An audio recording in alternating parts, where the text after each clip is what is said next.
Good evening, ladies and gentlemen. Welcome to the latest CarpFix Live.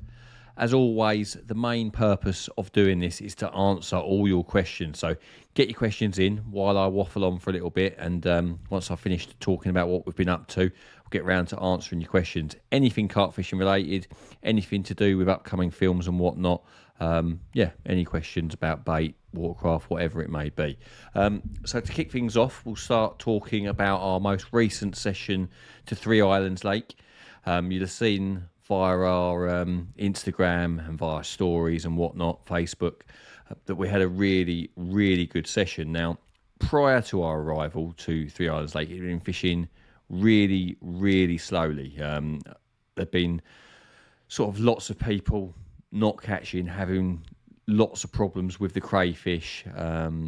Carpsons had been putting big nets in the lake to sort of counteract the crayfish, and it's only sort of got to this point in the last couple of years, and only during high summer when the crays are really, really at their worst. Now, initially when we've had this trip booked for over a year in advance, or maybe even 2 years, that's about a year, 18 months.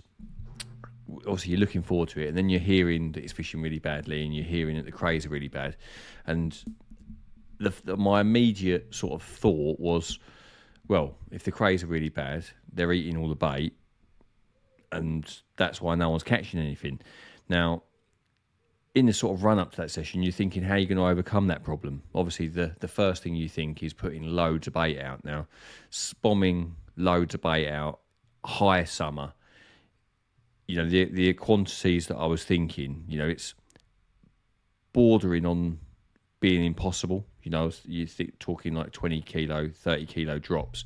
And if you're fishing at long range, which you quite often can be at Three Islands Lake, it can be, you're just not going to do it. You're not going to put 30 kilos of bait out with a spom at 34, 35 wraps, and you're certainly not going to do it well. It'll just be absolutely exhausting. Now, we spoke to the guys at Carpsons with basically a suggestion. The lake had been fishing real slow, saying, would it be possible for me to bait up from the boat once a day for our whole group? So everyone on the group, because it's a lake exclusive, puts their marker float out once a day, and I would go around with the boat and bait up.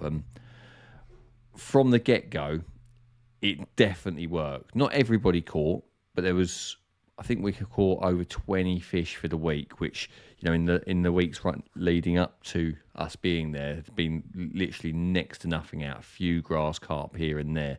And by baiting up with lots of particles, hemp, maize, few tigers, and some boilies, and fishing plastic on the hook, that's one of the real key things.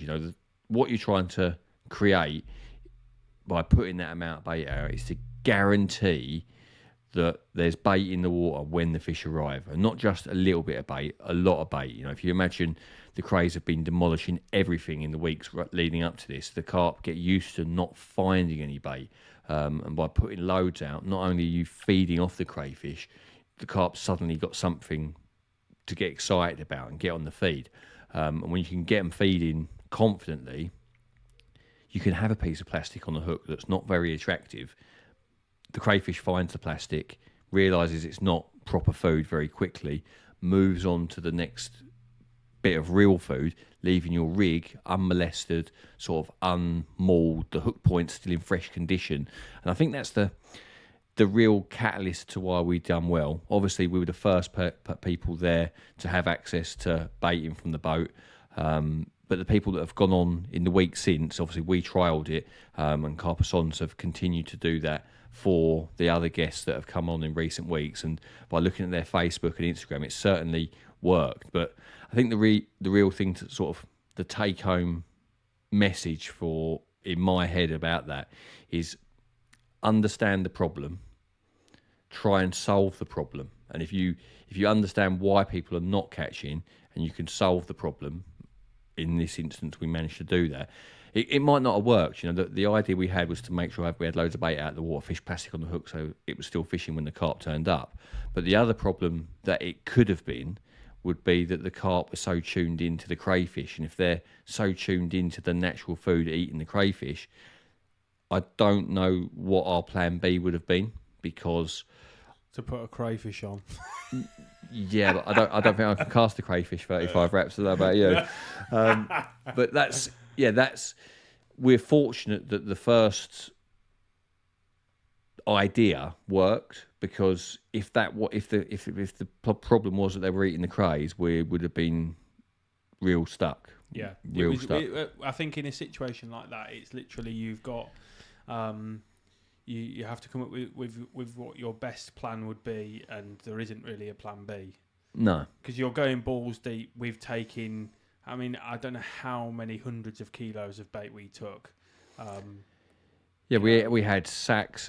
Like, I think did you have 18 sacks of maize? I know we didn't use it all, but we had. Well, I think we probably used a dozen sacks. Yeah, we used about 12, I reckon. So if we use 12 between the two of us, that's 6 sacks. That's basically a sack. That's just a sack a night, isn't it? Yeah, and then we had half of that of hemp, and then we had probably had half of that again, maybe of tigers. So to put that into context, 20 kilo of maize each, dry weight.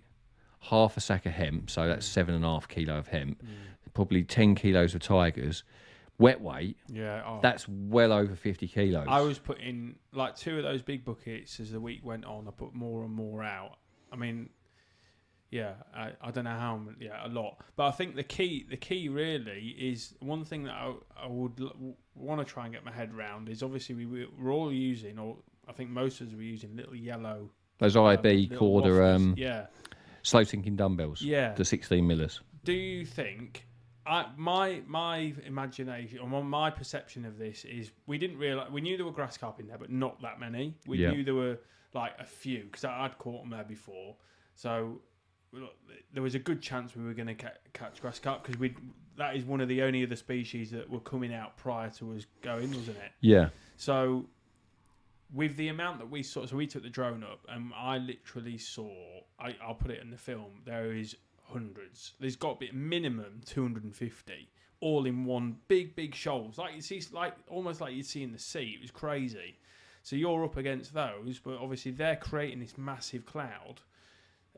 But they're creating they're creating the frenzy. Although they were not what we wanted to catch, they could have been the catalyst to, like I just said a minute ago, the carp hadn't been getting caught, probably weren't looking for angler's bait because there just wasn't any lying about. And when these grass carp got on our massive patches of feed, that would have, because they're swimming together, aren't they, the carp and the grass carp, that feeding response from the grasses probably, I'm guessing, putting 2 and 2 together, triggered the carp into getting involved. Yeah, so it triggers them, but you imagine putting a couple of handfuls of corn out, it looks like a lot.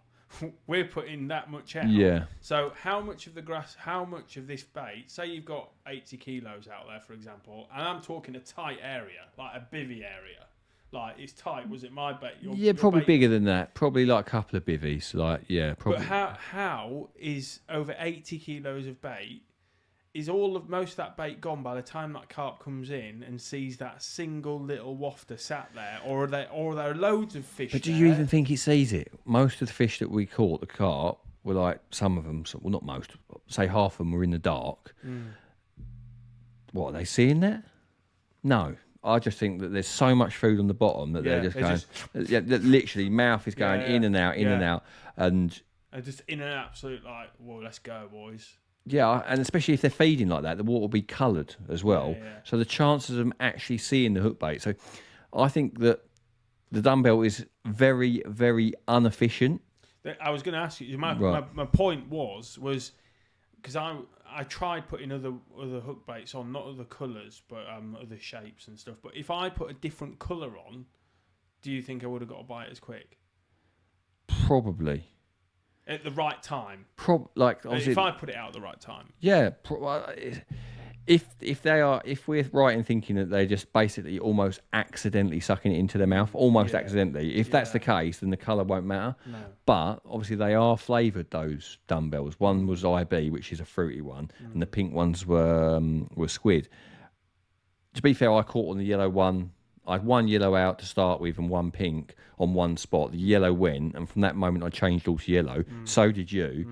And just because we caught everything on those yellow IBs, it doesn't mean our other plastic hook baits wouldn't have worked. Yeah. But it's a confidence thing. Once you caught, well, I only started on them because you did, and I think Sam, who was over, Liam was it maybe? Yeah, Liam over on the other side. He also caught on yellow. right? So I was like, well, But in the dark, in amongst all that feeding activity, the chances of them seeing it. no.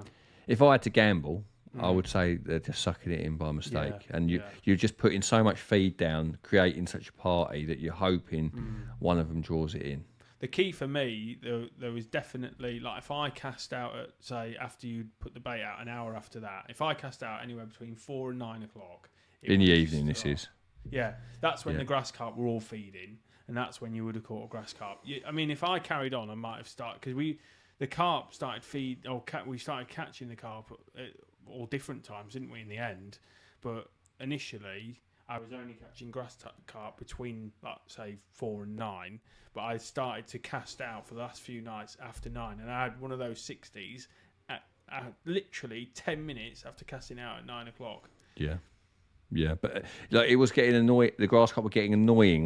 That's why you weren't casting out. Yeah. I didn't. Yeah. Just like you're just getting everything ready. You get everything perfect, all wrapped up. Yeah. All your hook links done nice. All your hooks sharpened. Well, I didn't sharpen any hooks. You didn't sharpen any hooks. I just went in with the vision that on the first day I was like, Jesus, these grass carp. Like I was catching grass carp after grass carp. I thought, wow, I checked the hooks out of the packet and I just thought I'd just put them on.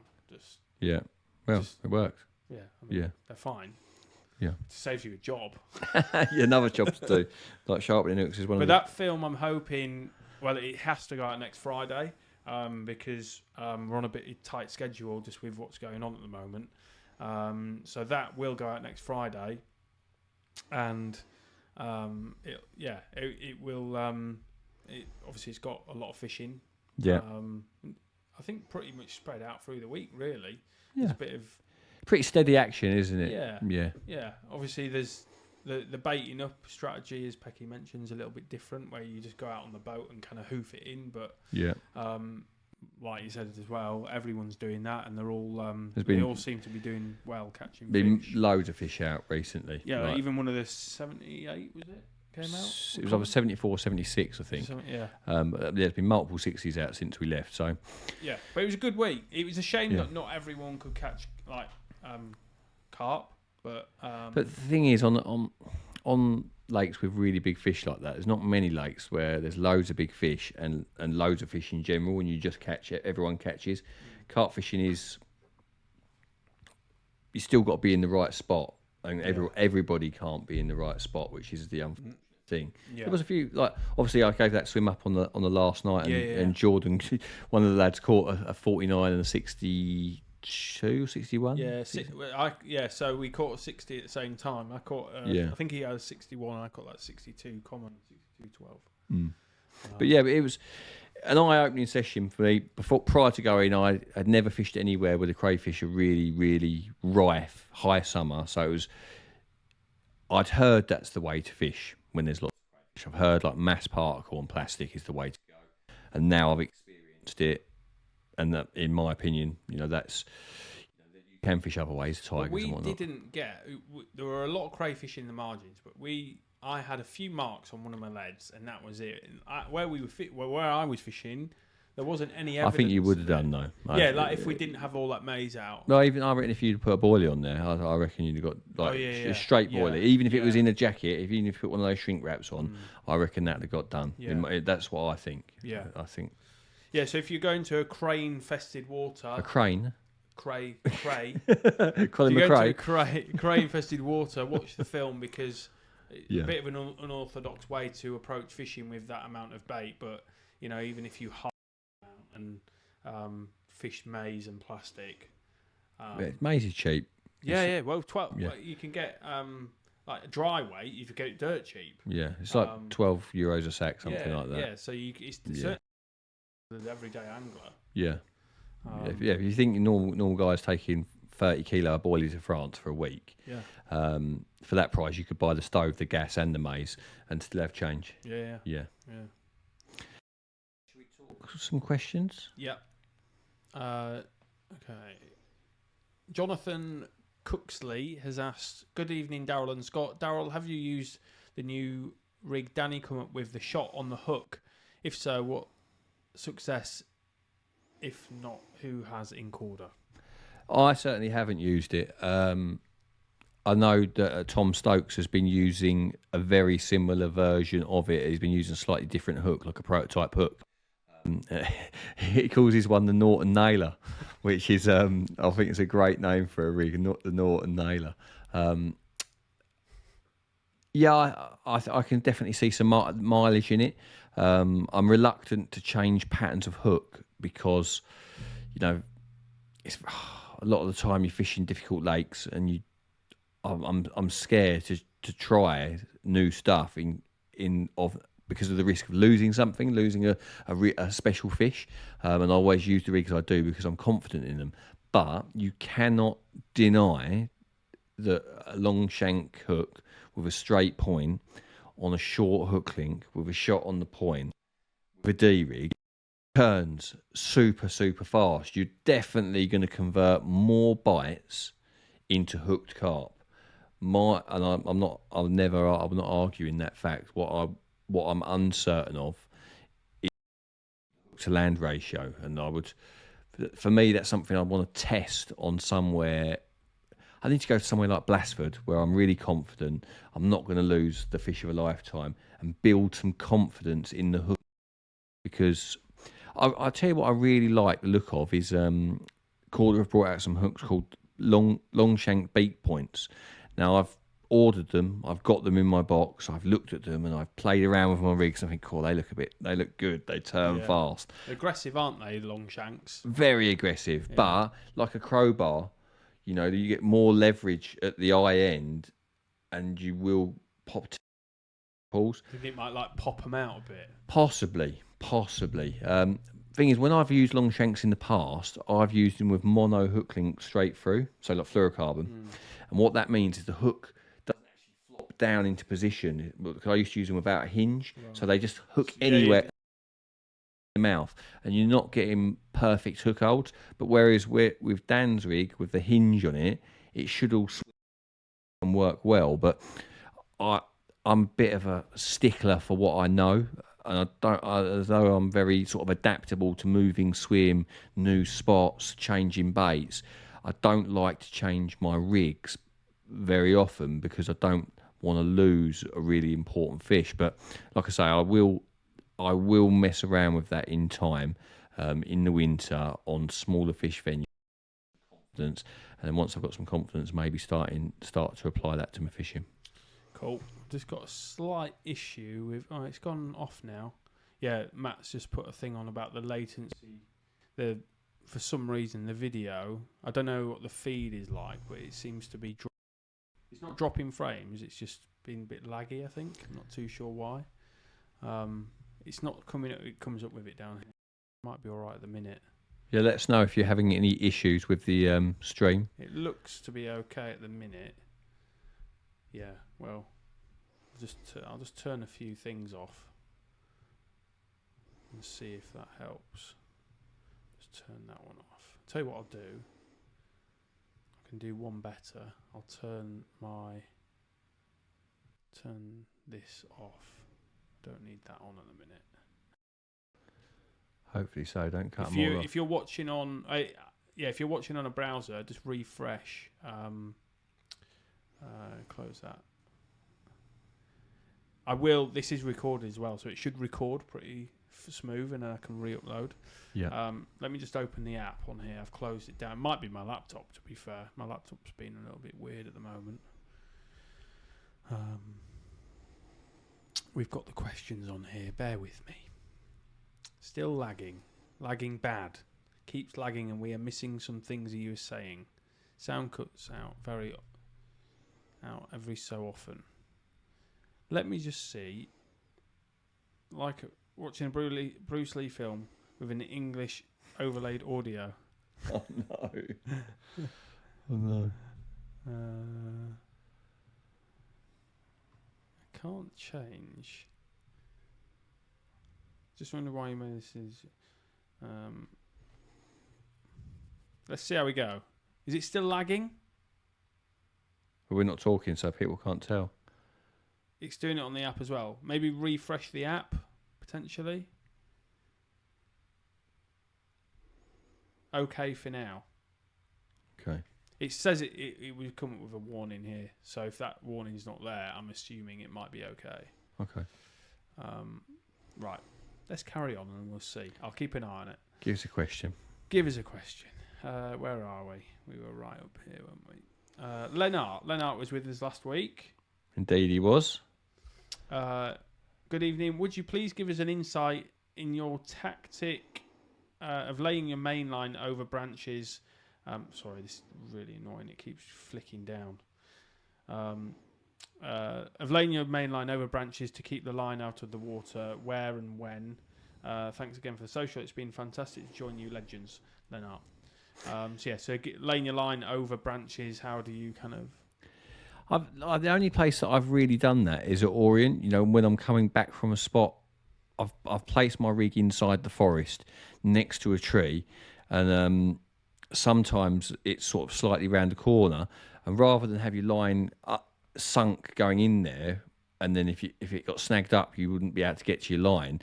I lay the line gently over the top of a branch on the angle, so that say for example this mic is the branch and the spot is in front. I just lay the line carefully in there, knowing that when the line's going to stay there during the fight at the beginning, and as I arrive in the boat, I can just lift the line over the branch and then continue the fight. And often the branch will act as a bit of a shock absorber and bring the fish to the surface, rather than your line sink down, get caught in some underwater twigs and whatnot. It's not something that I do very often, but at Orient, when you can see what's going on, you're fishing from a boat, it does enable you to fish like a wider area. You know, you haven't got to always be straight onto the spot. You can be fishing it at an angle, just laying your line over the branches. But at the same time, you do have issues with the swans going through your line.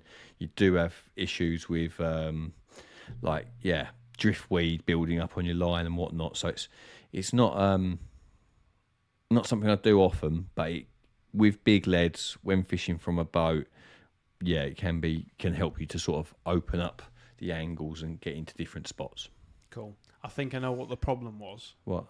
They added a new feature where you could rewind, and it's in beta, so it's not fully functional. And That is the only thing that I think has changed. So it might be that additional feature has added some kind of weird thing. So did they hear like that chat we had at the beginning? Have they heard that, or have they not heard that? You'd have to let us know. Depends if they were here at the time. Yeah, did you hear the Free Islands chat? Not, I should have. If the recording is, I think the recording is like a hard copy, so it should be good. It should be. Yeah. I hope. Okay. We might be wrong. Might have to cut the start off. Yeah. Anyway, let's just carry on. Chris Lines, evening guys. Darrell, I'm off to Gigantica in April. What's your best spring tactics for there? Gigantica. I've only been to Gigantica once in the spring, a couple of times. I've been in May both times. Once with Dan and once with CarpFix.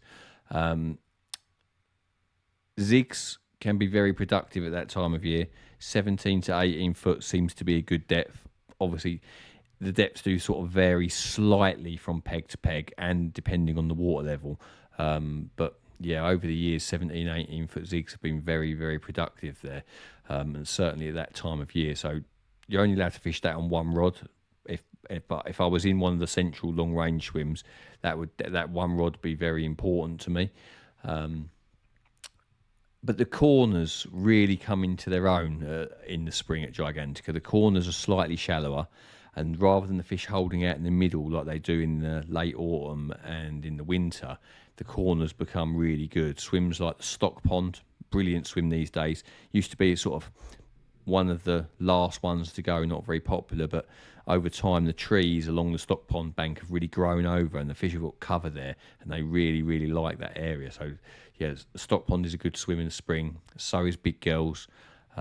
So Scotty's Corner used to be what was regarded as the worst swim on the lake, but in recent times has been one of the most consistent, and especially so with the big fish. Big Southerly and the Stink can be good in the spring, as can the Tree Line. So yeah, I would say zig rigs in the open water and around the edges and slightly shallower, and you don't want to go mad with the bait in the spring. You know, you'd be fishing probably chop boilie, maize, corn, yellow pop-ups, that sort of thing.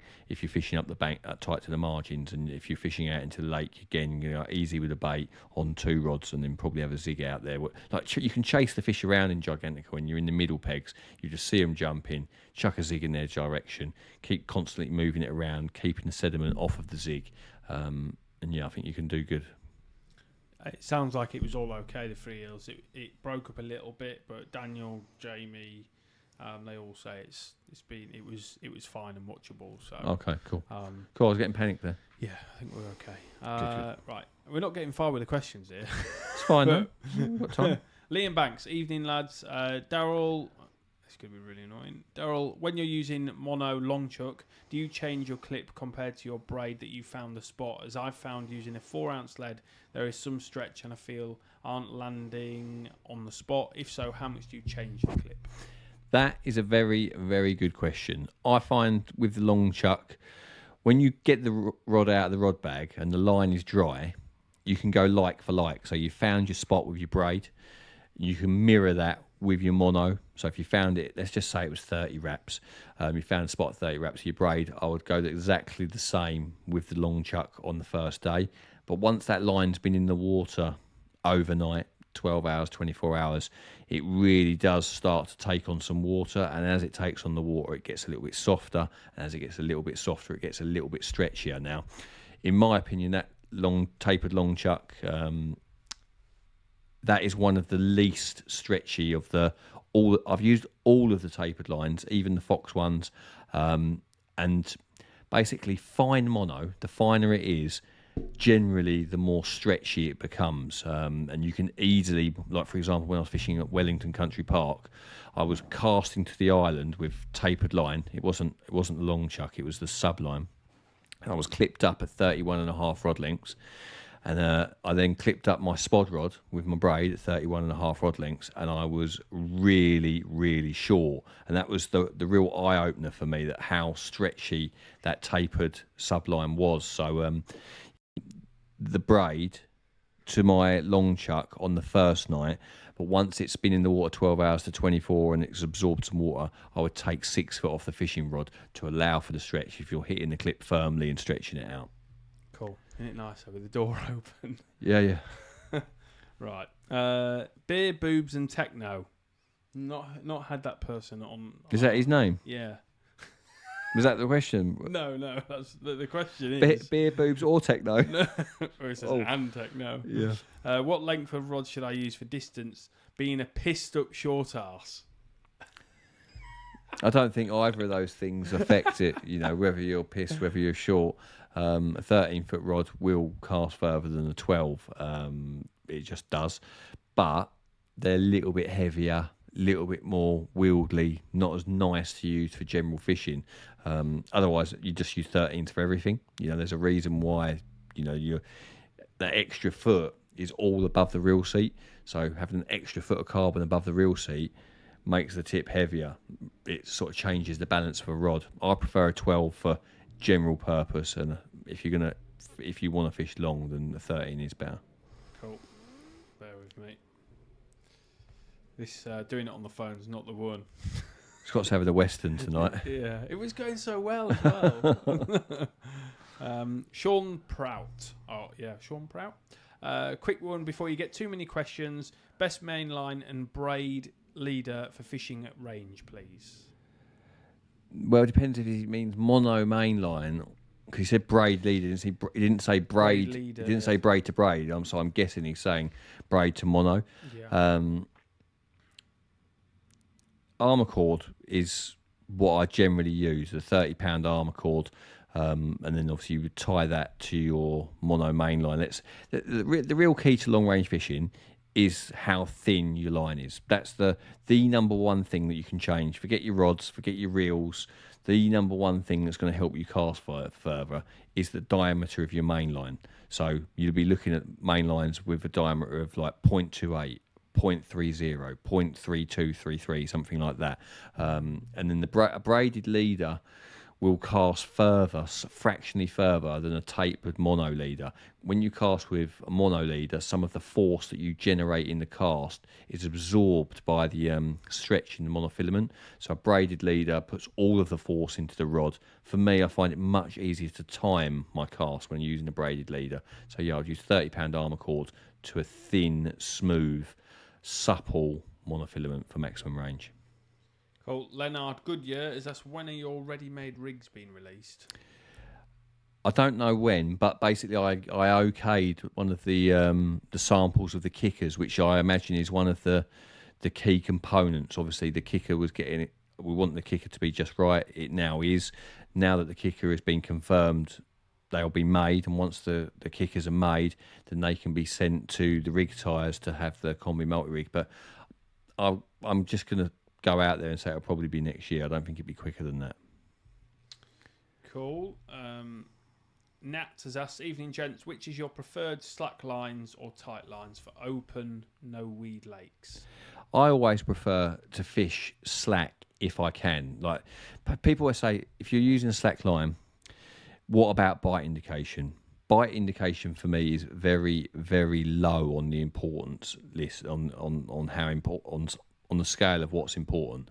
The most important thing is getting the bite, and by fishing a slack line, you're lying lower in the water, not scaring the fish, allowing the fish to gain confidence in swim, and increasing your chances of getting a pickup.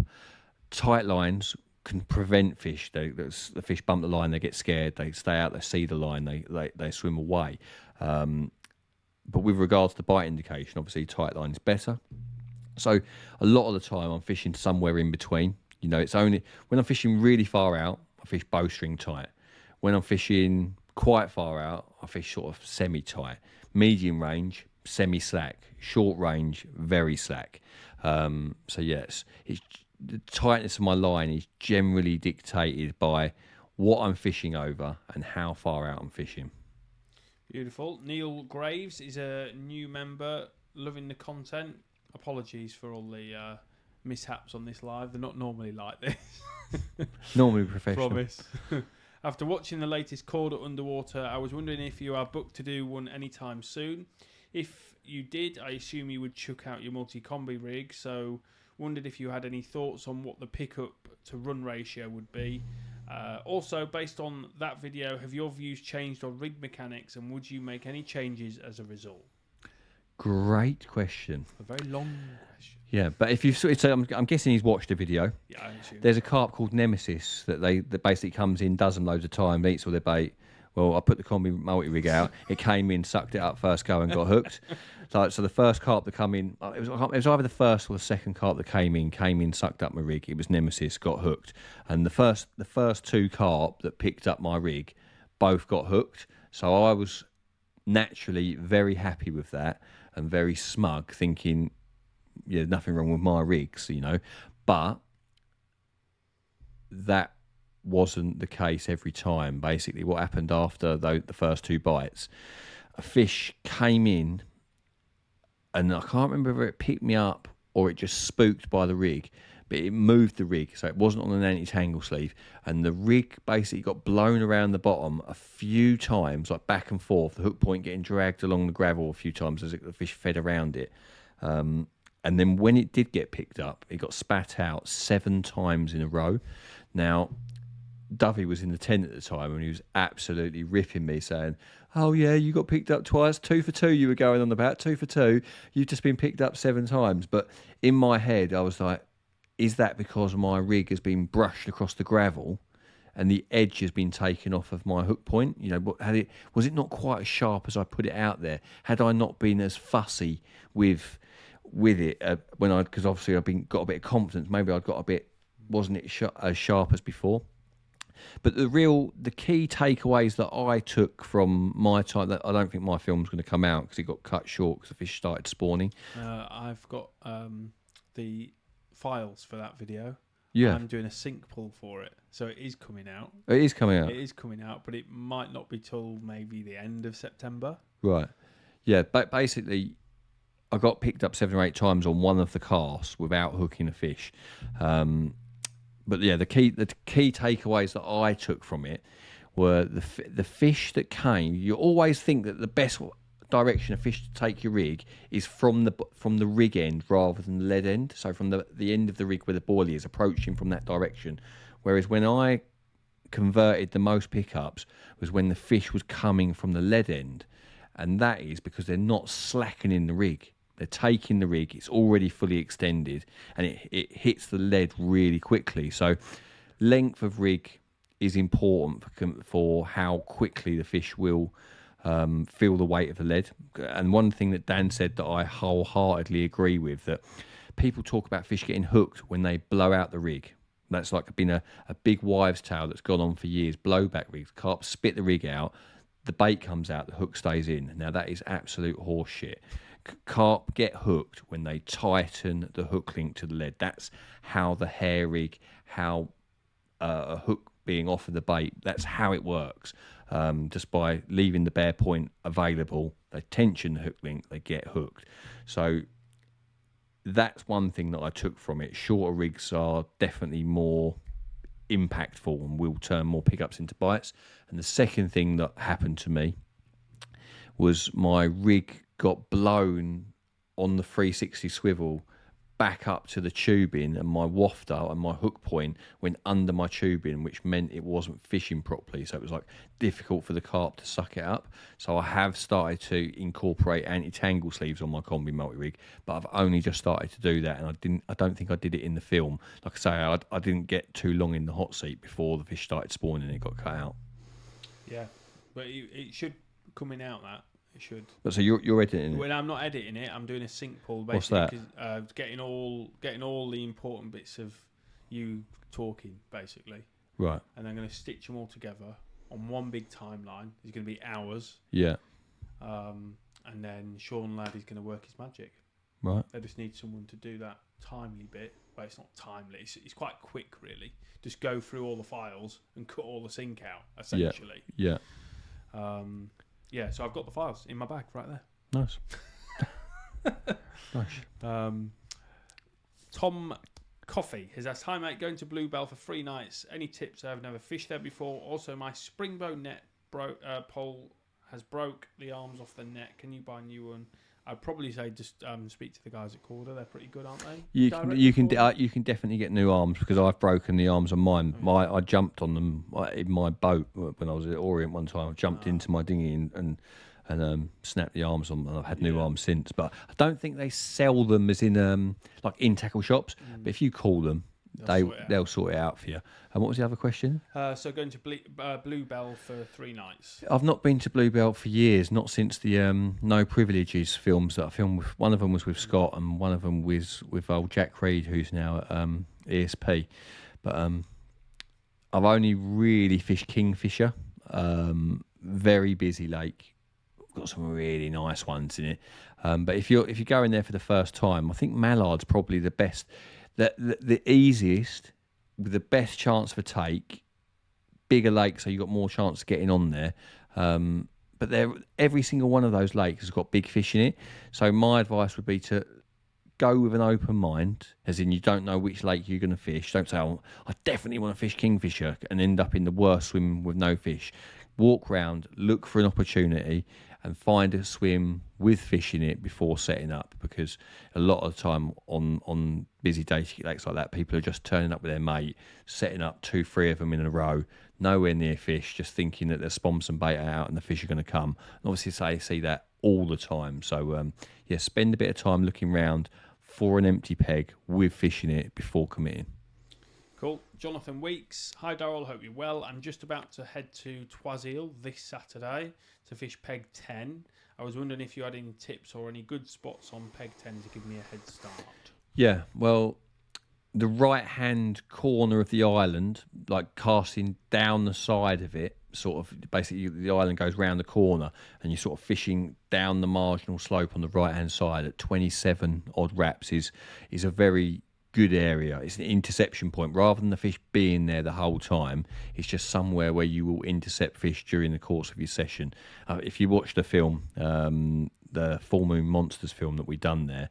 I say it's 27 wraps something. I can't remember exactly. And if you look carefully on the film, probably on the big screen rather than on your telephone, you'll see the lead landing exactly where it landed for that right-hand rod. That's a good area.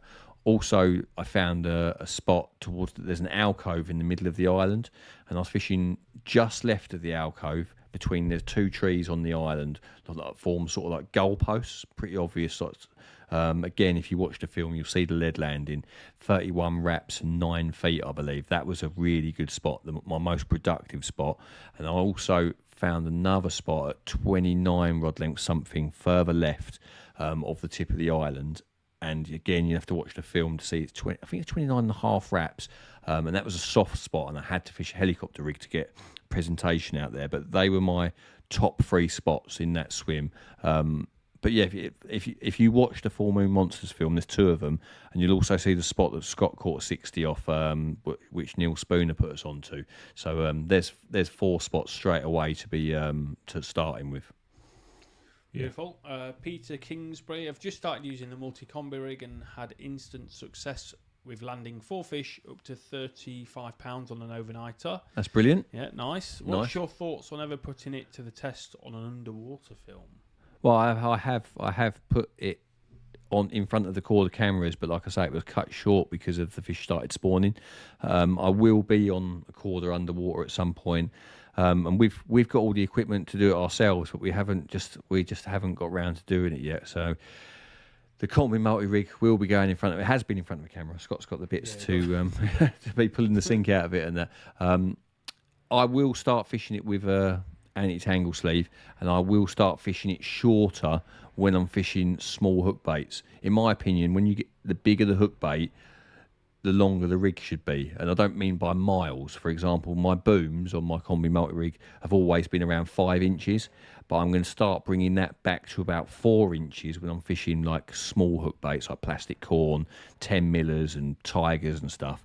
And say I'm fishing a 20 mil boilie, I might fish with a 5.5 inch boom. You don't want the rig so short that when the fish tries to suck it in its mouth, the boilie goes in and then it goes tight before the hook goes in. So that's the only concern. If your rig's too short for the size of your bait, sometimes the fish will only get the bait in before it goes too tight. So there's always a balancing act of between how short is too short and what's optimal. But I would say I've always fished it at 5 inches the boom and done very, very well doing so. And I've done very well fishing at 4.5, and I'd be happy to go as short as 4 inches, but I wouldn't go any lower than that, I don't think. Cool. Callum Williams, evening lads, currently on Swan Valley, had 5 so far, fingers crossed for a 40. He sent me a message just about 3 eels for 2026, just being on the reserve list. I think I might already have you. If you're Ben's mate, you're second on the list. Send me another message on Instagram. So I don't always see them on there because Ash has got access, and sometimes the messages come up and he'll click on it and then I won't see it. So send another message just to confirm that you're Ben's mate, and then I've got the right Callum Williams. If you're not, then I can put you on the list, no problem. Just let us know either way. Joe Wynn, evening Pecky. I was wondering on your option on the new Corda underwater regarding the shorter hook lengths and shot on the hook. I know how confident you are on the Combi multi-rig. Would you add to it? Well, add a shot to it? Yeah, I presume so, yeah. Yeah, like for me, the Combi multi-rig does almost everything I want it to do. The only thing that I am not 1,000% happy with, what I want to happen is when I pick the boilie up, I want the hook to instantly fall down like that. But the stiffness in the braid doesn't always allow that to happen with a size 6. Sometimes the hook sort of comes up sideways and it isn't in the optimum position. Now, when I've tried the Combi multi-rig, I haven't used it, but when I've tried it with a long shank in size 2, the weight of that hook point automatically drops and it's very, very spiteful. So I don't know which way like I say, I want to play with this in the winter before I commit to changing anything, because I'm extremely confident in what I do, but at the same time, I know it's not as good as it could be. You know, everything always progresses. No matter how good something is, it will always get better. But for me, it will take a lot for me to change, and I'll have to gain confidence catching a lot of small fish before I start introducing new things to stuff that has always worked so well. Because sometimes you can change things and then suddenly start losing fish. And if that was to happen to me somewhere when I was fishing for something that was really important to me, I was to lose it, I would kick myself in that situation. So, yeah, I've had my head turned, I've had my ears pricked like everyone else by watching that Corder underwater film. You know, you can't deny that he hooked 3 fish in a row, but I hooked 2 fish in a row, the first 2 fish that picked my rig up on the combi multi-rig. So, you know, 3 bites isn't enough in my mind for me to run out, and 3 bites for Dan isn't for me enough bites for me to go and change everything that I've learned over X amount of years of fishing. But I'm interested, I'm looking, and I will be watching eagerly as I see more of it as I try it and whatnot. Cool. Old Beer Boobs and Techno's back. Yeah. I recommend a decent cool box for long trips abroad, one that can fit 2 cases of those cheeky little French beers. Yeah, right. Well, I'm a bit of a cool box connoisseur. You are. And if you look at my story, my Instagram story that's up now, you will see my cool box in the shot. Now, Scott's got a massive Coleman cool box, a big blue one, and mine's a Coleman one that's got orange on it.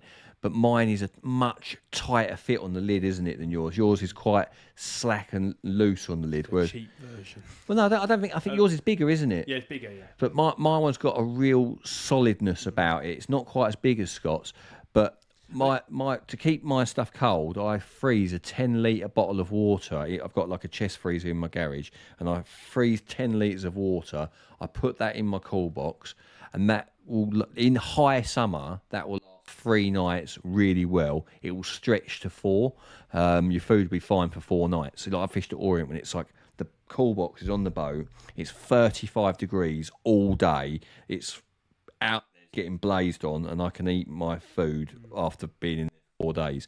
But when it's 20 degrees, and if you keep the cool box in the shade, you might get a week out of it. It's They are decent, those ones. Yeah. I mean, you've also got a gas one as well that you use, but yeah, I've got a gas fridge now. That's the next level. Like, it depends how, obviously you're going to be transporting gas to France if you're going over, and you've got the running costs of it. But the gas fridge is a level above the cool box. The cool box is good, but the gas fridge is the next level. You know, it's like, yeah. They're not massive, are they? But they're enough if you if you're going to the shops down again and refreshing stuff, or there's just one person. For one person, you're going to get 4 days worth in that fridge. Yeah. But yeah, otherwise you're going to go and shop every couple of days. Yeah. Where are we? How do I convince my other half to let me fish more? Well, start making it your job, and then you tell her you're going to work. And if you can't make it your job, just say it is. Say you just got this sponsorship deal, and it means you got to do it. The money keeps coming in. Yeah. Yeah. Yeah. Paul Linwood, evening both. Darrell, given how quickly you have caught your target fish at times, thinking Wasing, do you keep up the ticket for the season or just give it up? Well, you can't really give your ticket up mid-season. You've paid for the year. I've had it in the past where I've caught a target fish, and then the club have rung me and said, if you were to hand your ticket in, we could let the next person on the list in, and that next person happens to be your friend. And I have done that. I've backed my ticket. I've sent my ticket off. Someone has then paid again, and then they've got my ticket number. So I have done that. But I'm not really a hoarder of tickets. This year I've had a bit of a cull. You know, I do so much filming for CarpFix and for Corder. I haven't really got the time, especially when I go to Orient, buy that ticket. I want to fish these syndicate lakes, but I know that if I can't do it properly, I ain't going to do it. I'm not just going to sit on £750,000 syndicate tickets and not fish them, because, you know, it's just a waste of money. Cool. Joshua McKnight, do you know if Gigantica dropped the amount of anglers for December? Yeah, I think I don't know this. Like back in the day, it used to be 6 or 8 in the winter. I think it's now 10, and the full lake is 12.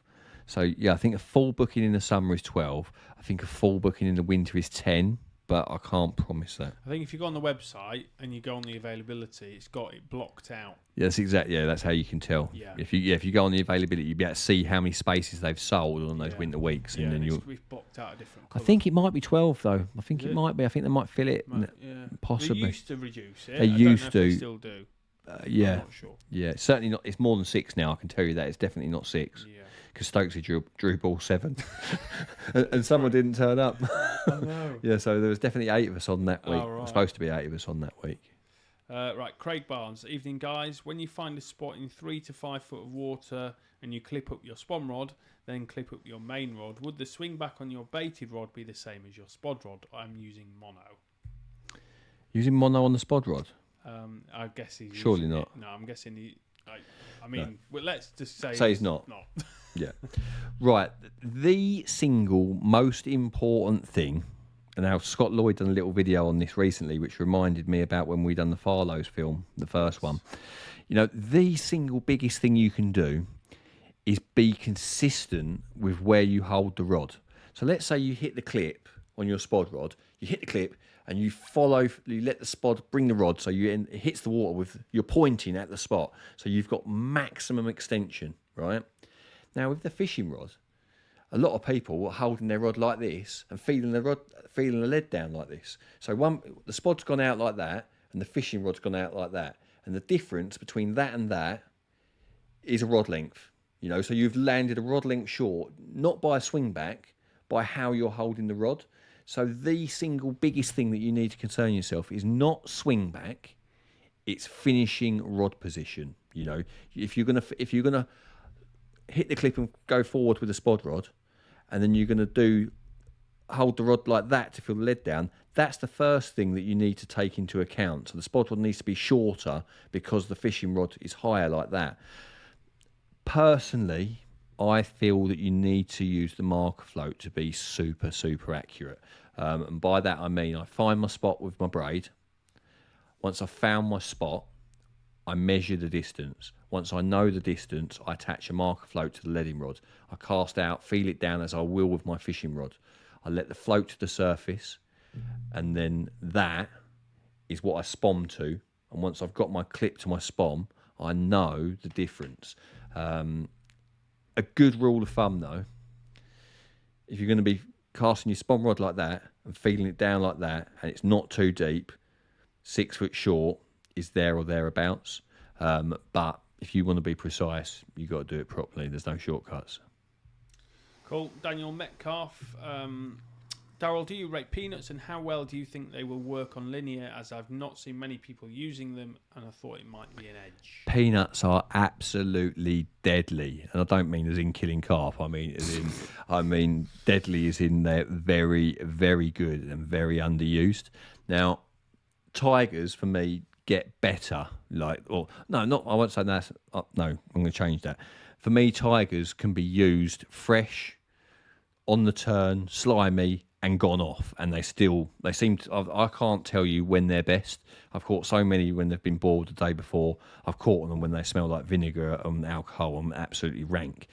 Peanuts, however, they don't tend to keep very well, especially in warm weather. And I like to use them fairly fresh, like 1 or 2 days old, rather than days and days on end.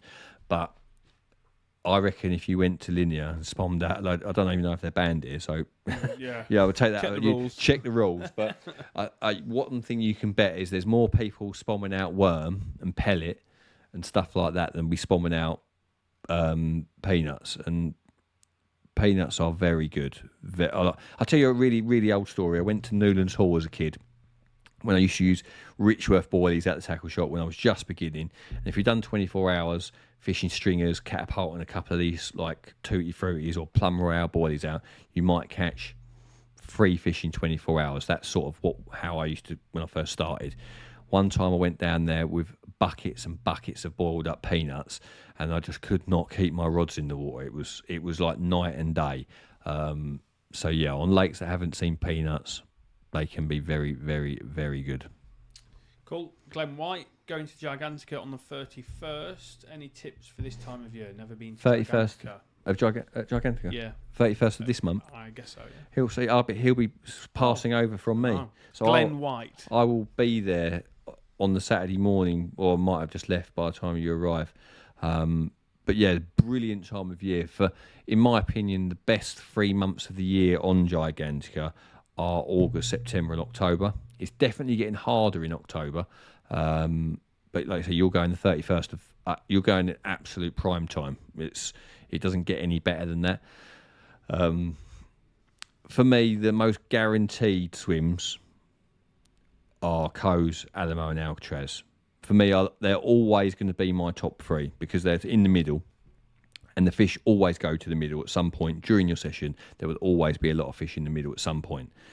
Now, the corners are more weather dependent, and where sometimes the fish they might be on the back of the wind, they might be on the end of the wind, but corners are by their nature more hit or miss. So it's difficult to know which corners are going to be the right ones. So if you do get the opportunity to go in a central peg and you can fish tidy, and when I mean tidy, I mean accurately, you can find spots, you can bait at sort of 30 wraps. If you can do that in the top 3 pegs, you can really do some damage at that time of year. You can definitely catch a lot of fish. You can catch a lot of fish out of any peg if the fish are there. Stock Pond in particular is really turning into a good peg because of the tree line along that bank. That's a pretty almost guaranteed corner for guaranteed success. It's got so much cover and no fishing bank. The fish are getting there a lot. But yeah, the top 3 swims, Alamo, Alcatraz and Coes, they're forever green, great swims, any time of year, particularly when you're going. Cool. David Lloyd, Pecky, have you got water that owes you a fish? I'm currently on a 62-acre sand quarry and done over 70 nights and had 2 tiny bream. Oh, 70 nights! Yeah, the water owes me now. Very low stock. Yeah. Well, yeah, I've mentioned before on these podcasts that I've done over the years, especially on my sort of bigger fish campaigns in my 20s, when I fished at Conningbrook, when I fished at St Ives, these were very, very busy, very low stock, very difficult lakes, and I was not the angler that I am today back then. And I, like 30 nights without a bite, I've done that a handful of times in my life over the years. That's hurtful. It's when you've clocked up 30, not been there 30 nights consecutively, but let's say you've done 10 free-nighters in a row without a bite. That is absolute, like, you start to question everything. And my advice, what I learned from that is it's very rarely your rigs that you need to question. It's generally bait choice can be a huge game changer. If like for me, it's about converting chances. When I'm in a swim and the fish are there and I found a good spot and the fish are about, and if I don't catch, that's when I start to question what I've got on the end, whether it's something that they want to eat. But if I'm not getting in a situation where fish are coming across my rigs and not coming across my baits, sometimes the guy next to me might catch 10 and I'll catch nothing. Now that won't hurt me if he's on the fish and I'm not. If I understand that he's on the best spot and I'm not on a good spot, I can accept that. I just know that next time I go, I need to be in that swim. But my advice would be, if you're fishing a big lake that's low stock, it's obviously on a well stocked lake it's the same, but never more prominent than when you're on a low stock big lake. Location is everything. It's being in the right swim, but being on the right spot and having the right bait at the right time. You have to align all of that together. It's the right swim, the right spot, the right bait, the right depth at the right time, and that's when you catch them. Even on the most difficult lakes, if you align those things, you catch them. Cool. Callum Williams, always found a KD rig works well in solid bags. Do you think this works well because it makes the hook eye lighter, kind of opposite to the shot on the hook? Yeah, for me, the KD rig, it will work, but so does a free-lined potato. It's doesn't mean that it's good because it works. I can't think of one thing about the KD rig that is good. It works, but I don't think there's any benefit to it whatsoever. For me, it's a rig that's got no point. Cool. James Venosi. Evening. It's well documented that spreading boilie gets the fish moving. When spomming boilie, whole and chopped, what sort of spread are you looking to achieve? Generally, like when I'm spomming, I'm fishing as tight as I possibly can, in that I'm aiming to try and put every spom on the float. It doesn't land that way, but I would say 3 foot either side of the float I consider good. If I'm within a metre of either side of the float, that's reasonable. Anything outside of a metre, I'm not very happy with that, because I'm thinking that I'm holding fish off of my hook bait. But that's generally when I'm spomming smaller particles, whether that be boilie crumb, hemp, sweet corn, maggots, whatever it may be. I like when I'm spomming those sort of small ingredients, I really want it. I want the fish to feed over my hook bait. With boilies, I think you can be more loose with it, but you end up with clumps. That's the trouble with spoms. You end up with clumps, like little piles here, little piles here. But I would be more inclined to bait beyond with boilies and change the clip. Quite often if I'm fishing at range, let's say I'm fishing 30 odd wraps, and I'm fishing 3 on a spot, I might spom 30 spoms, but 10 at each clip, like 3 different clips. One's like a rod length past, one's 6 foot past, and one's bang on the rigs. Or I might fish 10 spoms 6 foot short, 10 spoms exactly there, and then 10 spoms just past, to create a bit of a wider area.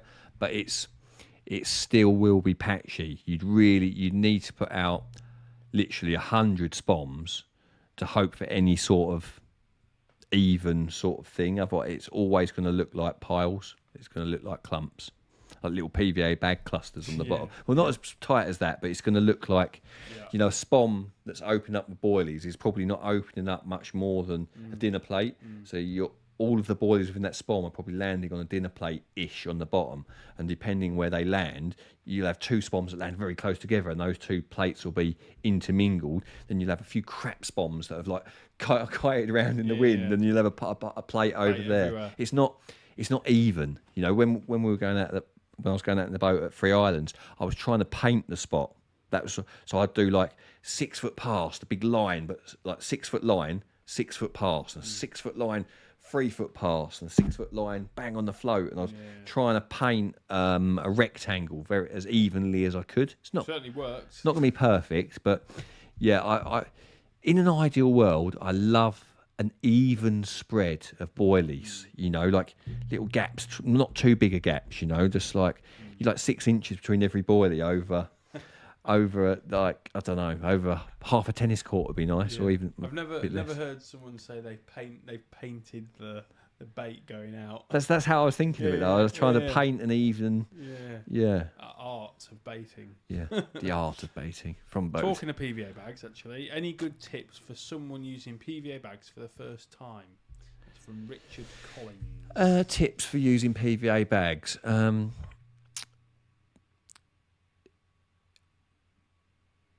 Dry fingers. don't do it in the rain. Don't do it in the rain.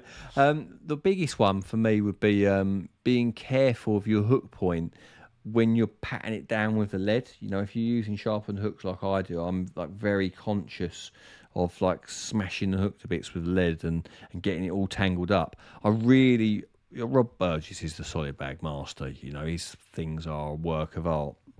And getting the lead either at the bottom or to one side and the hook bait apart, for me, I think that's a nice way to do it. It gives me confidence. So my advice would be, if you're going to get into solid bags, I could sit here and tell you what to do, but there's a solid bag masterclass by Rob Burgess on the Corda YouTube. Watch that, because he shows a couple of ways to do it. And like I say, he's the solid bag master. Cool. We've got a few more questions left. No problem. We've got one from Jack Anderson. Fishing Bayswater Syndicate. It's my first season. Any consistent known spots you learn when fishing your campaign? Yeah, okay. So, yeah, Bayswater is a triangle in shape. It's got one big main central island and it's got one small island in a little bay. Now, the smaller island is sort of in between pegs 9 and 1. And this is one of their favourite places on the lake, particularly on the back of a big wind. It's on the back of a westerly. It's on the back of a southwesterly. It's on the a lot of times when you get big southwesterlies, they hack up the far end of the lake, and I've very, very rarely done any good up the far end, and I've done consistently well in pegs 9 and 1. So, yeah, peg 9 and 1, fishing for fish coming in and out of that sort of bay is one of the best areas on the lake. The area to the right of the island from swim 2, that there's an area out there sort of off the corner of the island, anywhere between like 18 to 21 wraps, or 19 to 21 wraps out there is a very consistent zone that they like to loiter. They're my two favourite areas. Like I've done the best in those swims, but they get around the whole lake. Swims 8 and swims 4 can be good, and 5. But yeah, swim 2, 1 and 9, they're my favourite zones. Cool. Phil, what line would you recommend for straight through casting 3.5 ounce leads around 30 wraps? Ooh, that's a bit of it's a funky question, that. As in, the trouble is, when you're going to go 30 wraps, you need to generate quite a bit of force. If you say you want to use a 0.40, a 15-pound carp line, a 20-pound long chuck, you can cast 30 wraps with that. If the wind's not too negative. But as the wind becomes more negative, as in like sideways, more into you, you start needing to hit it even harder. And the harder you hit it, the more chance you've got of cracking off. So, yeah, as soon as I start thinking about 30 wraps, that's when the tapered lines come in. That's where you want to go with it. 30 wraps is a flick with the thickest tapered line, the 0.33, which is the 15, and that's what I use most of the time. If I want a fish between 30 and 35, I tend to use the 0.33. It's only when I want to go really, really far that I start coming down to 0.30. But for ultimately, the thinner the main line, the easier you're going to cast far, and you've always got that security of the tapered leader that's on. That product is, it's one of the products that has, without question, caught me a lot of carp. The ability to have a heavy nylon with a big lead tapering down to thin line, that enables you to fish further easier. And if you can fish further than the next guy, and you can do it with ease, and you can fish accurately and efficiently at range, you're putting yourself in zones where less people fish, and the less pressured zones, the fish feel more comfortable, and that's an edge. Cool. Matt Taylor has asked, how would you approach a very weedy lake with very limited clear spots? It's an old abandoned farmer's pit with loads of life, very dense weed. It flicks back to the high bead question. Yeah, well, ultimately, on a very weedy lake, you've got two choices. One is to be super meticulous with your spots and very accurate with your casting. Now, that is the way I like to fish on a weedy lake. I like to spend time plumbing so I see activity, I plumb where the activity is and look for the best clear spot near the activity. Now, sometimes you'll see activity, have a good lead round by it, you don't find the kill spot, and you have to fish with a high bead trying to present over the ground. And sometimes on the right day that will work for you. But when I see activity, go out to where that is my leading rod, find a really nice spot, I'm thinking I'm putting 2 and 2 together here. I'm like, the fish are out there, they're around the spot, they're obviously using that spot. So yeah, spend time plumbing the weedy lake, get round when you're not fishing, spend a good amount of time in each swim, like an hour leading around.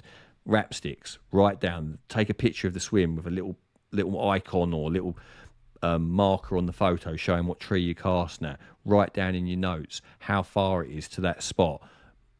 Anything that you want to write down with it. I found gravel out there, I found this. But by plumbing meticulously all around the lake, when you find the fish in those swims, you can refer to your notes, get out minimally when the fish are there and catch quickly. So yeah, look for the clear spots where the fish are getting. Lots of plumbing, lots of notes. And if it's still too weedy and you can't find clear spots where the fish are, then you're going to have to revert to that sort of choddy style, high bead up the line fishing, which is, for me, that's often a last resort. Cool. Wayne Gudgeon. Great surname, fishing that, isn't it? Gudgeon. Powerful surname. Powerful. Evening, lads. I'm off to Clover in April for a week, lake exclusive. Have you got any info tips for that time of year? Yeah, the dead tree swim's the best swim of the lake. That's like, yeah, that is the best swim of the lake, that dead tree. That's, yeah. Well, no, it's got lake exclusive, so I'm guessing they're having a draw, aren't they? I'm guessing. His mates aren't watching. And hopes his mates ain't watching. Yeah, that is definitely the best swim. The other swim, I think it's called the Island now. It used to be called the Oven. That's probably the second best swim. Yeah, that's basically, Clover Lake's pretty straightforward, as in the fish are generally on the far bank, close to the edges, especially in the spring.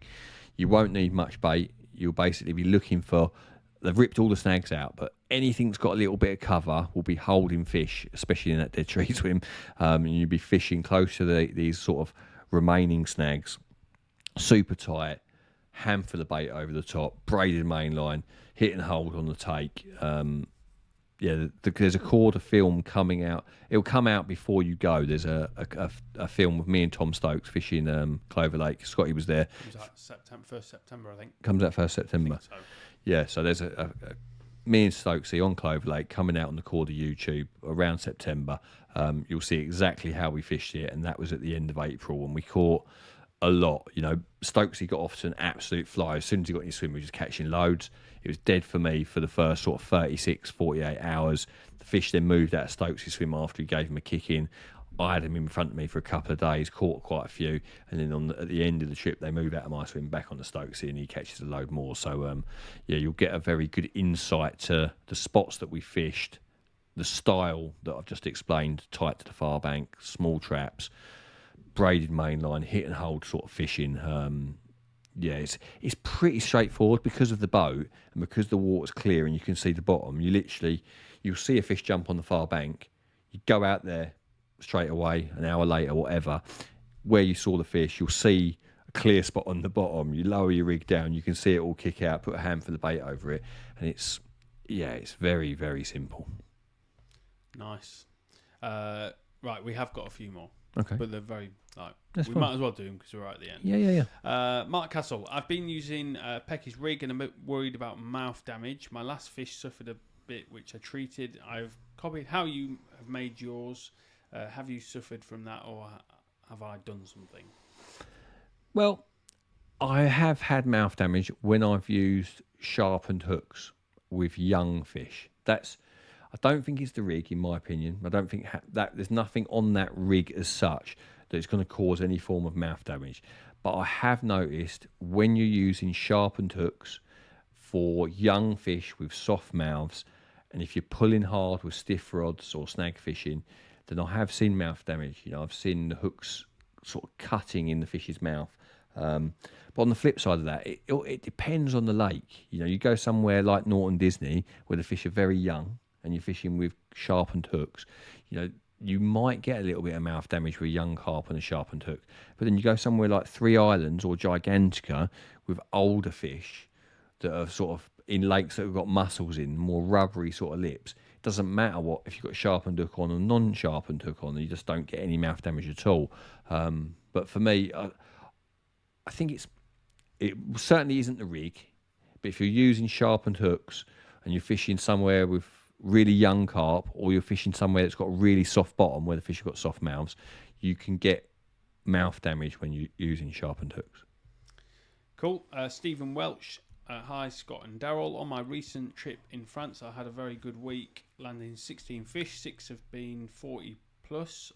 My cordless spod marker braid kept cracking off in the line clip. Have you guys ever had this problem before? No. Yeah, if you're cracking off on your clip, first of all, you're not cushioning it. You know, you should never be pointing the spod rod at the spot as the leads flop or as the spom's approaching the spot. You can cast point out to start with, but once it's getting close, you need to bring the rod to the side to absorb the impact of hitting the clip. But if you're getting cut off, I'm going to suggest that you've got a sharp line clip, because I've accidentally left it in the clip and spanked the clip before, and my line clip doesn't cut through the braid. So I'm guessing you've got quite sharp line clips, and I'm guessing you're not cushioning the spom into the spot, because if that is happening frequently, something's wrong. We've got one from Luke Williams. Evening, lads. I saw Darrell's piece on photography. Could you give some tips on night shots? I've recently bought a Canon camera, so any advice would be appreciated. The first thing that took me a very long time to work out for night shots is that the flash setting on the white balance is overly warm. Whenever I always used to use it because I just thought, white balance set, it's a flash because I'm using a flash. But all the shots that I've ever taken with that setting have always been very golden, very warm, very hot. So, I would play with the white balance until you think it looks as real as the situation that you're in. I would use aperture priority, set your aperture priority. I would set the focus point exactly the same as I would for day fishing. I would practice repeatedly while the fish is still in the sling and waiting until you're happy. And then I would just do exactly the same as you see in that video. I'd probably go f-stop 4, something like that, f4. Probably have the ISO around 400, and then I would mess around with the shutter speed until it looked about right. But I'm not an expert on night photography. It's trial and error. You've got to be able to see what you're getting in your practice shots and make the adjustments from there. You want a solid background. That's another thing that you want. You don't want to be shooting out into space. Really, you want to get yourself butted up into the trees so that there's background for the fish to be against. So get yourself tight into the trees. Plenty of test shots. Make sure your white balance is right, and Cool. Right, last question is from Daniel Day. I don't know if he's on the Gigantica social or if he's on the Road Lake. He says, I'm going to Gigantica tomorrow. Any tips? I mean, it's Friday tomorrow, obviously, but he's travelling. But Daniel Day, is he on your group? He might be on the Road Lake. Let me just look at my little WhatsApp group. Have you booked the right week? Yeah. Yeah, you sure? Hang on 1 second. Daniel Day? He might be under a different name as well. No. Maybe he's using someone else's account. No, he's got to be on Road Lake, surely, isn't he? I mean, 16 members. Danny. Might be. It might be Danny. Yeah, it might be Danny. What was the question anyway? Let's just answer it like he is with me. I'm going to Gigantica tomorrow. Any tips? Any tips? Right, it's fishing really well, as in recent weeks. It's been good. If you're in the central pegs, fishing quite far out, the further out you can find a nice spot and fish well. There's no point trying to fish 30 wraps and not be able to do it properly. If you can't do it properly, you'd be better off at 26, 27. But you're gonna be putting a decent amount of bait out, looking for a good clear spot. In an ideal world at Gigantica, you find a spot or 2 spots, and you fish 2 on one and 1 on another, or all 3 on one, and you focus your bait there and draw the fish, because it's generally quite flat bottomed, bit of weed about. But find a spot early on the week, do a good amount of plumbing at the beginning, get a very good eye, get your swim mapped out in your head, so you're not tempted to make changes later in the week. You want to start bombing it up. Make your disturbance early, pick your spots, put a reasonable amount of bait out, and I'd say you definitely want to start off with 20 spoms. 20, 30, 40 is a good amount, and don't keep feeding if you're not catching. If you're not catching fish, maybe bait 2 nights in a row, but if you've had 2 nights without action, stop feeding. Just cast your hook baits out over the bait that you've already put out, and when the fish turn up, you'll catch. Lovely job. That's it. Yeah. Have a nice time at Gigantica. Hope you catch some. What's the biggest in there now? The Immaculate Commons in there. Yeah, but is it 100 at this time of year? Probably not 100 at the moment, but it's definitely been 100, I think. Can we put the title Fishing for £100 Part 2? Of course. Of course, YouTube, click, click, click, click, click, click. Yeah, that immaculate common, right? Let's put this into perspective, right? In real world terms, there's 12 anglers on there every week. That means that all of the swims are taken bar one. I think that's right. I think there's 13 swims. So every week, 12 swims are taken of 13. Now, its last few captures have consistently been from beach and Baxters. But those swims have been taken every single night of every single week through the best months for years. And it's going 1 to 2 to 3 years between captures. So every time someone draws themselves in Baxters or the beach, they're going, I'm having the immaculate, like the other 52 guys. Like, you know, so I'm sitting here thinking, oh yeah, beach or Baxters. But what am I going to do different to the other 51 guys? Yeah, you know, it's. But yeah, if you do end up in beach or Baxters, yeah, every night, every run's going to be important. Yeah. If it always comes, is it always come out of one of those two swims? Over the years, it's been out of a lot of swims. But in recent years, the last 5 years or more, it's been very consistent in being caught in that part of the lake. It's the same at Friels with that big common. Is it? Just that area of the lake. Yeah. It just always seems to come out. They must just like spend the majority of time in a certain area, certain fish maybe. Or when they come in that area, they're more inclined to feed. But it's a carp that big is genuinely, even to me, is a scarily big carp. You know, I've caught a lot of 60-pounders in my life, a lot. I've caught a handful of 70-pounders, and the 70-pounders are massive. Yeah. I've seen people catch 80s, and I've seen a 90, but that is when it was caught in August, it was 98 pounds. You know, probably didn't spawn until June. You know, that fish was... That's big. You're probably talking about 110 pounder, not 100 scraper. You're probably talking about 110 pounder in December. There we go, YouTube. We're fishing for 110 pounds. 110 It's not even been out. Yeah, but it probably is 110 pounds at the right time. You know, you caught that in May. That's 110 pounds. Yeah. On that note. Yeah, well, next Friday, Free Eels should be out, all being well, as long as I pull my finger out and get it all finished, which should be no problem. And then we'll have Rob Burgess should be the following week, and then not too sure without looking at the calendar after that. So, plenty to look forward to, and obviously Gigantica session will try and bring that out towards the end of September, as long as you catch some fish. I'm catching some fish. If not, it'll be the other members catching fish. I'm catching some fish. Right. See you next month. Thanks very much. Ciao.